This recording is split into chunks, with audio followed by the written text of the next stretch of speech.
네, 이제 4.15 총선까지 55일이 남았습니다. 선거법이 개정되면서 다가오는 총선에서는 충북 지역에서 만 18세 학생 유권자 4,700여 명이 투표에 참여할 수 있게 됐습니다. 하지만 학교 내의 선거운동 기준이나 이 선거 교육의 허용 범위가 애매모호하다 이런 지적들도 나오고 논란의 여지도 아직 많습니다. 오늘 무슨 일 이슈에서는 학생 유권자의 영향력과 또 논란이 되는 것들은 어떤 지점인지 집중적으로 분석해 보겠습니다. 서원대 행정학과 엄태석 교수 스튜디오에 나오셨습니다. 안녕하십니까? 네, 안녕하십니까? 예. 자, 먼저 저희가 그 이야기를 나누기 전에 이제 올해 처음으로 이 투표를 할 수 있게 된 새내기 유권자들, 이제 교복 유권자로 표현하는 사람들도 있더라고요. 그 새내기 유권자들이 바라는 점을 저희가 한번 영상으로 담아봤습니다. 함께 보시고 말씀 이어가겠습니다. 정당도 되게 많고 그 의원도 많고 그 의원이 어느 소속돼 있는지 아니면 무슨 일을 했는지 그런 게 너무 많으니까 아무래도 너무 막막하고 사실 유튜브나 아니면 뭐 다양한 SNS에서 알아보긴 한다지만 그것도 사실 좀 난이잖아요. 낯설지 않게 하기 위해 경험이 전 중요하다고 더 생각하기 때문에 직접 학생들한테 이렇게 경험으로 투표하는 방법 뭐 그런 걸 자세하게 알려주고 실제로 이렇게 모의 투표하는 것처럼 그런 쪽으로 교육을 했으면. 나이 제한 때문에 저희 학생들이 할 수 있는 게 많이 적어졌기 때문에 학교 밖 청소년 때는 이제 계속 밤을 이제 새벽에 계속 길거리에서 보낸다던가 아니면 갈 수 있는 데가 마땅하지 않기 때문에 그런 것들이 이제 더 제재가 풀렸으면 좋겠다 생각합니다. 취업률이 낮다는 얘기는 자꾸 나오는데 누군가 공약을 실천해서 저에게 실질적인 긍정적인 영향을 받은 게 없는 것 같아요. 그래서 이번 선거 때는 그런 공약을 잘 실천할 수 있는 분이 나왔으면 좋겠습니다. 네, 교수님 어떻게 들으셨습니까? 네, 이번 선거 처음 이제 하는 행사니까 약간 설레기도 하지만 걱정도 많이 되는 것 같습니다. 사실 우리나라 선거 제도가 그다지 복잡하지는 않은데 예. 이번에 준연동형 비례대표자가 도입이 되고 또 선거 연령이 한 살 내려가서 특히 교복을 입고 투표를 해야 되는 상황이 됐습니다. 예. 그래서 약간의 설렘도 있지만 걱정도 하고 있는 것 같습니다. 그런데 우리나라의 그 유권자 연령 변화를 보면요. 재헌국회의원 선거, 즉 1948년 선거 때는 그냥 21세로 규정을 했었습니다. 그러니까 그 당시에만 해도 서양적인 만 나이 개념이 없었거든요. 네. 그러다가 60년에 이제 만 20세로 됐다가 2005년 노무현 대통령 시절에 이제 만 19세로 내려갔고요.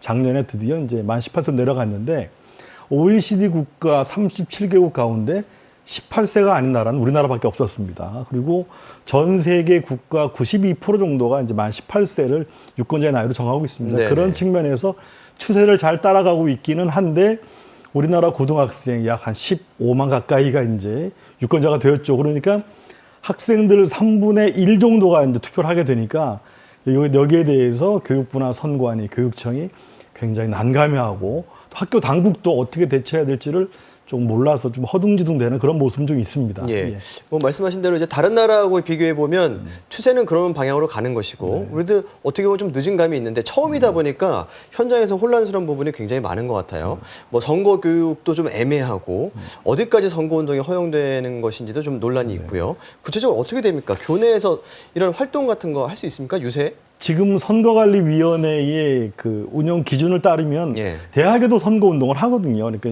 그 후보자들이 와서 유세도 하고 명함도 돌립니다. 그리고 특별한 경우는 뭐 연설도 하고 그렇기 때문에 예. 그것을 준용하면 되는데 그 교육부가 최근에 이제 유권자 학생들에 대한 그 지원 방안이라는 걸 내놨는데요.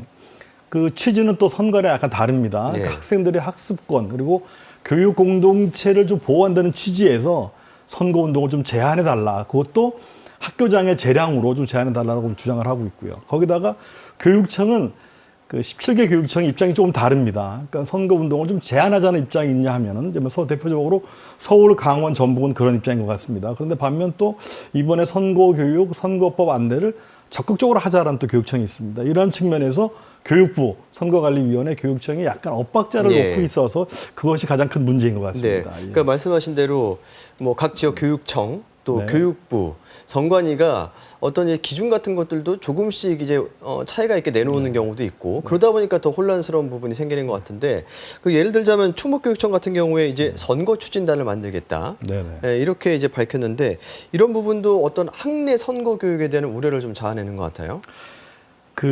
지금 아마 이 교육청의 입장은 그런 거겠죠. 시민교육 차원에서 이번 선거가 중요한 계기가 될 테니까 선거 교육도 하고 또 나아가서 선거법도 좀 적극적으로 안내하자라는 입장인 반면에 예. 그럴 경우에 학생 전체가 고1, 2, 3이 다 뭐 유권자라면 모르겠는데 고3 가운데서 또 고1, 2는 또 아니지 않습니까? 그러니까 굉장히 불편한 상황이 벌어질 수도 있다라는 입장도 있겠고요. 그래서 예. 선거 교육은 교육청이나 교사가 할 수 있게 하고 모의 투표 같은 경우는 시민단체 주관은 가능하다고 하는데 과연 그것이 어떤 특별한 확실한 기준이 되고 있는지는 아직까지도 제가 분명히 말씀드리기가 어렵습니다. 예. 왜냐 그러면 우리 지역은 뭐 그렇게 하고 있습니다. 네. 예. 그 말씀하신 학생 모의 투표 같은 경우에도 처음에는 이제 선관위에서는 이거 네. 불가하다라는 입장을 밝혔다가 이제 또 입장이 바뀌었어요. 번복이 됐죠. 네, 시민단체가 주관하는 예. 그 모의투표는 가능하다라고 그러고요. 또 선거 교육도 교사나 교육청 차원에서는 뭐 괜찮다고 얘기를 하는데 네. 선거 교육이라는 것은 가치가 좀 개입되어 있는 부분들이 있습니다. 그럴 수밖에 예. 없죠. 예, 약간. 그리고 또 그 안내하는 내용이 맞다 하더라도 어떤 부분을 강조해서 말하냐에 따라서는 예. 약간의 우려의 소지가 있고요. 더 나아가서 모의투표 같은 경우 투표라는 것은 원래 이렇게 하는 겁니다. 대부분 분들이 이제 이런 얘기를 하죠. 다수결로 합시다. 뭐 이렇게 얘기를 하는데 그 다수결은 그냥 숫자를 가지고 하는 게 아니고요. 예. 어떤 이슈에 대해서 깊이 있는 논의를 거쳐서 그 논의의 결과가 잘 합의가 안 될 때 하는 게 투표거든요. 그러니까 모의투표는 그 이전에 정책이나 정당에 대한 이념, 가치들에 대한 깊이 있는 논쟁을 전제로 하는 겁니다. 그러다 보면은 이게 과열될 가능성이 있거든요. 그래서 모의투표도 과연 어떻게 진행하는 것이 지혜로운 것인지 좀 고민을 해봐야 됩니다. 예. 네. 혹시 우리가 좀 참고할 만한 해외 사례는 있겠습니까? 네, 영국 같은 경우는 뭐 대표적인 사례라고 제가 이제 말씀드릴 수가 있겠는데요. 영국 같은 경우에는 아예 특정 기간 한 일주일 내지 긴 경우는 한 2주까지도 모의 선거를 합니다. 즉, 각 정당의 정강 정책을 가지고 토론도 하고 또 캠페인, 선거운동을 한 뒤에 투표를 합니다. 그런데 제가 이거를 자신있게 말씀드리는 게 제가 이거를 교육 방송에서 교재로 본 그런 다큐멘터리 필름인데요. 예. 그렇게 한 학교에서 일주일씩 이렇게 모의 선거를 치르니까 우리나라 기자가 물었습니다. 아니, 이렇게 오랜 시간 이런 교육을 하면 학생들의 교육에 방해가 되지 않겠습니까? 그랬더니 그 교장님이 이렇게 말씀을 하시더라고요. 이것처럼 중요한 교육이 또 어디 있습니까? 민주시민 교육 상당히 중요하죠. 네. 그런 측면에서 저희들이 처음 하기 때문에 약간은 두려움이 있는데 좀 지혜롭게 잘 좀 진행했으면 좋겠습니다. 알겠습니다. 오늘 말씀은 여기까지 나누겠습니다. 서원대 행정학과 엄태석 교수였습니다. 고맙습니다. 네, 감사합니다.